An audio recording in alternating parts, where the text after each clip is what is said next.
Welcome to Nevada Real Estate Post. I'm your host, Jeff, and I've got a special guest today, John Roanoke with Castle & Cook Mortgage. How you doing today? All right, so we're going to be discussing loans today, what's available, what's going on, because you've heard me discuss the interest rates going up quite a bit. So everyone out there, get ready!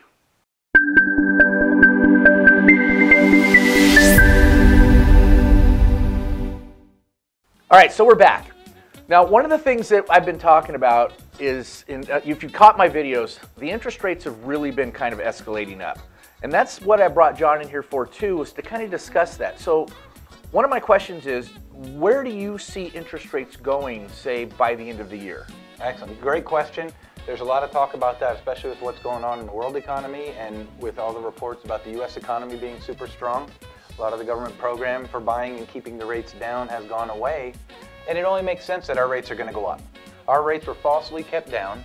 And, you know, this year I would expect by the end of the year, if everything operates normally, we would probably expect to be in the mid-fives, settling, you know, in the mid-fives, maybe more towards the, you know, 5 3/4, heading towards 6. I wouldn't be surprised. I mean, if anything happens, we could go right to 6 because we're not that far from it. You know, right now we're seeing rates for our VA and FHA in the 4s. We're seeing conventional if someone's well qualified right at the end of the 4s. So we're getting there. The down payment assistance programs are already into the 5s, mid-5s and stuff like that. So and that's kind of what I've seen too. Healthy, you know, with people I've seen out there, they're getting closer to that 5, especially that conventional rate loan. And those, oh, yeah, those are people with good or with good credit, getting that 5. You know, good credit. They typically have money to put down, and they're shopping for, hey, where'd the 4 go? Where'd the, you know, low 4s go? And I'm a great qualified buyer, and I sit and go through the rate guide with them and let them know, here's where we are. You know, we're operating off of not just what we think rates should be. There's stuff that drives it in the economy. Like, well, it seems like rates have been down for so long that people have kind of gotten immune to, the rates will go back down. They'll just, you know, they'll inch up a little bit, and then it's like, next month they'll be back down. I'll be just fine. But that's the way it goes. And I'm going to wait and catch it, and I'm going to get the perfect lock at the perfect time. And, you know, the bottom line is we're really talking about 1/8 and 1/4 of a point there. Yeah. So depending upon the amount, it might be $50 to, you know, $70 a month, which might not be material for somebody, and they're tripping over nickels to save dimes.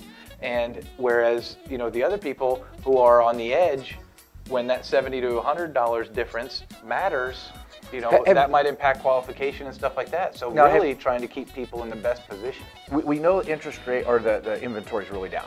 Yes. Are you seeing more buyers jumping into the market because of this fear of interest rates going up? I mean, have you seen this in your field from your perspective? Yes. From the lending side, I am seeing some of that. Okay. People, when that happens, I get a lot of people calling and going, oh my gosh, interest rates are going up. I'm never going to be able to buy a house again. What should I do? Well, just like before with that person, if they're in a position where they're qualified and they're prepared to go buy a house, then they should go buy a house. Yeah. If they're panicking and going, the market's changing and I should just do something, that might not be the best person to jump into the market. But again, come in, let's go through the documentation and sit down and understand what your goals are and objectives. Because again, even though the house is typically someone's biggest purchase, it's still just one component of their overall financial package. You know, here's a question. We have people, you know, the feds are raising interest rates. We're hearing this, and a lot of people think, okay, the feds just went up a 1/4 point, they went up a 1/2 point, they started doing this. I think there's a lot of misinformation out there that isn't really what drives interest rates, especially initially. Correct. So when you see the feds raise the rates, what really drives the interest rate on a house? The interest rate on a house is tied to the 10-year Treasury note, the T-bill. That's where it's going.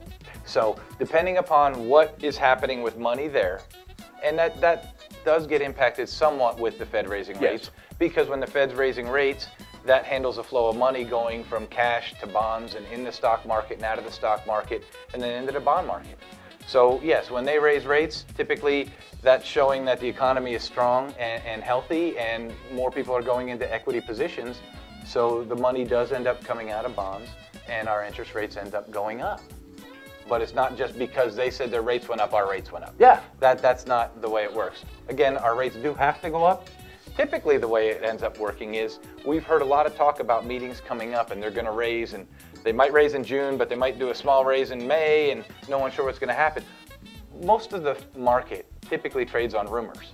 So we will see interest rates go up ahead of those meetings, and then you'll see, if you watch historically, you'll see the interest rates tend to settle to a normal range after those meetings. Well, I've even seen in the past, I'm sure you've seen it too, where the feds raise the rates and the market kind of goes crazy.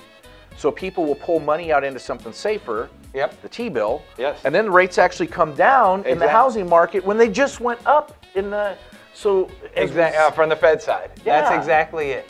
So, you know, again, a lot of people with the internet get in dangerous spots for themselves. Yeah, they do. They need to get educated. They need to get more of the data, more of the information to find out how the relationships work amongst those devices and what is really going to lower rates. And the biggest thing people need to determine when they're coming to us. What I see all the time is, where are you comfortable from a purchase price and where are you comfortable from your monthly payment? Yeah. That's the two biggest things that we can factor in. Then how does that apply to what the current market conditions are? And then we can decide, is it time to go into the market or is it time to stay back and wait? With the interest rates or with housing prices having gone up so much and rates going up like they have been, you know they are going up. Are you seeing less and less people, their qualifying change as people are going through it? I mean, maybe they would have qualified a year ago for a $400,000 house, now it's only a $300,000 house. Absolutely. Especially when we're talking that higher end of the price range, because somebody who is wanting us to, hey, tell me the maximum approved for, and they're up to, you know, 350 or 375 or 400, when you're talking eighths of a point in interest rate, there you're talking closer to bigger changes in that monthly payment. Exactly. So it could take us over a DTI ratio or debt to income ratio pretty quickly. So the biggest thing is, I watch all my approvals every week and just update and go through, hey, you know what, here's where we are. But I also try not to really push people out at their max level unless there's a really good reason for it. I want people to be comfortable. I want this to fit into their overall financial portfolio. Yeah, because they have one hiccup in their income or something. Next thing you know, they can't make a house payment. So then they're mad at me or you. Yeah, exactly. So never good to max it out. Right.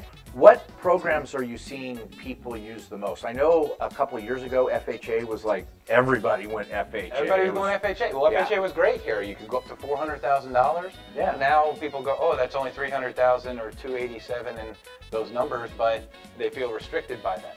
We've seen a lot more people, you know, coming in and qualifying and asking for conventional type loans. Yeah. That could be driven from a couple different factors. They are in a position where they sold their house and they had some equity, so now they have down payment money. So that's a little bit different with our market. That hasn't been that way over the last few years. We've seen people come through the market and go, okay, I lived this, I survived it, now I can finally get out of my house. I don't want to be maxed out. I want to be like, I want to put more down. I want to do this and get rid of the mortgage insurance. So those areas, people don't want to be paying stuff they don't have to pay. And, you know, I will tell you, I've had a lot of people recently want that $1,000 payment. They want a $250,000, $300,000 house, but they want a $1,000 payment. Yeah, I get a lot of those calls too. It's like somebody calls up and they're like, I'm like, okay, how much house do you want to buy? And they'll say, well, I want a $300,000 house. My next question usually is, okay, where would you like to see your payment land? Oh, you know, between $800 and $1,000. Perfect. Well, are you putting down like $150,000? Yeah, if you're putting that down, you're great. Yeah, because otherwise this is not happening. Right. I mean, and you can show these people, I can make your interest rate 0% and divide it out by 30 years, and it still is more than that. Well, so and the big thing there is seeing an overall almost conservative shift by people themselves. Yes. Like before, I would always have people, I don't care what my payment is, my wife wants the house, let's go, can we approve for it? What's the max we can approve for? Now at least people seem to be going, hey, you know what? Whew, we lived through it, we survived, let's be sensible about what we want to do, and everybody just doesn't always want the biggest house they can get at this point. And it's kind of interesting seeing some of that shift. I'm starting to see it, I'm sure you are too, we're starting to see a lot more millennials buying too. And millennials are generally more cautious, it seems, than our generation was. I mean, we dove in head first and did a lot of stupid crap. Then we thought, I'm amazed, because my kids are millennials now. So it's really interesting seeing the way they process and perceive these things compared to what I would expect them based off of. Well, as kids, they lived through it and saw us, you know, go through that. So I think it's making them a lot more cautious, which is good. Right. I mean, they're safer with their money. They don't take quite, maybe, you know, a little bit more of a risk, but not quite as much of, they don't take the risk like we used to. Absolutely. And I'm even seeing that with my oldest son at 23 and 24. I'm like, okay, that's interesting. Good. Yeah. I mean, it is good. It's good and bad at the same time. So, oh yeah. predictions, end of the year. Okay. Where do you see maybe the housing, from your perspective, housing inventory, housing interest rates? Where do you see it by the end of this year? That's something really good because currently, talking state of the market too, we'll go to the end of the year, but I'm seeing, I work with and have some relationships with builders as well. So we're seeing the inventory is constricted in the retail market. Yes. For a couple of reasons. You know, people who are trying to get out, you know, now we even see people overpricing stuff, some, but we see if it's priced right, it's moving and things are happening. The thing that I thought was interesting is I got some inventory lists from standing inventory from some builders. This is why I think we might be scheduled for a little bit of a pullback before we get, you know, just stabilized and run back up, you know, like normal markets should. Yes. But I'm seeing builders having some inventory, and the inventory seems to be in the higher price ranges. So they're continuing to build to keep their crews busy, but that 400 to 600 range isn't moving as fast as the up to 400 range. Yes. And I'm going, okay, you know, we're sitting here, we have kind of a market conundrum. We have not enough inventory, but we have builders building in this range that's sitting. Then we have people pushing out in this range and they're going. Where's the balance? We're going to see some sort of correction. Has to happen somewhere. Now, I don't, you know, think there's any crash or any stuff like that. I don't like to use those big words. I kind of, you know, let's watch, see what's happening, and we make adjustments. A softening. Yes. Not necessarily a crash, but we're definitely going to see a softening of the market. Probably by the end of the year is what you're thinking. You would think. Again, but we never see know. World economy stuff going with China, with the Middle Yeah. East again, causing chaos and everything. That all creates uncertainty in the market. Yeah, it does. So right now we can guess that, yes, inventory should be more in balance by the end of the year. I don't know that it'll be balanced completely to a neutral market. I think by the end of this year, we'll still be on the sell side. Yeah. I think that the interest rates, you know, are going to end up between, you know, 5.5 to 6 by the end of the year, and maybe leaning closer towards 6 if things go stress on the economy, and 5.5 if things go And great. as those rates go up, it's going to put that dampener on the higher end market more than anything. Exactly. Because again, when we're talking 8.5 a point moves at the 400, 500, 600,000 price point, that's a much bigger monthly change. The $200,000 price range should probably still pop real quick, or the $350,000 house still go pretty Right. quick. But yeah, you get starting at the upper over 4s, we're probably definitely going to see more of an inventory increase. And the thing I thought was interesting is we've seen some builders really pushing back on the on the buyers. A lot of, you know, stuff that typically was covered by the sell side or the builder side is being pushed back now. So I think we're feeling the market still may run some this way a little bit, but that's why I'm thinking we're going to start seeing some of these softenings. Are you seeing appraisals come in lower than some of these asking prices quite a bit now, or are you seeing them all come in at asking price? I've not seen that. I've seen decent where we've been a little bit over asking price. A couple refis we did, we came in higher than we thought we would. Okay. So I was happy to see that. I do hear from other lenders that people are seeing that where they're getting, you know, a 10 or 20 under on the appraisal. Okay. And I think that could be just some aggressive sellers that, you know, hey, we took a shot and tried to get the most we could get out of it. Or aggressive buyers bidding against each other. Aggressive buyers which from my perspective, we see that quite a bit. Inventory's tight. Yes, I'm going to have to do something, so I need to step up big. Well, yeah. Then they could get themselves in a position depending upon what contingencies and from my end, we're kind of seeing that where we're seeing the people are bidding higher because they almost have to get the house, especially in that under 350, under 400 range. We'll see that same thing where we have someone in the 350, 400,000 range who's going to make 5 offers. They're going to tie 5 or 4 properties up. Then they're going to decide which one they want because that's the way of them taking back some control in their process and in the market. Yeah. That wastes a lot of time. It does. And that's the part that kind of gets tough. We need agents to really pick a house, work hold each other together, accountable. Yeah. I completely agree with you. Yeah.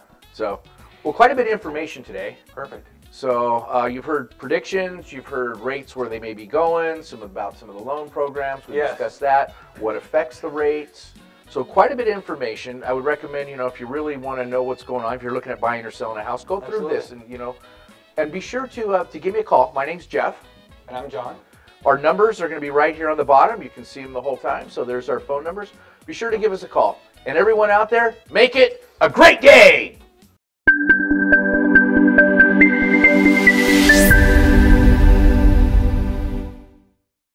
Last 2 predictions.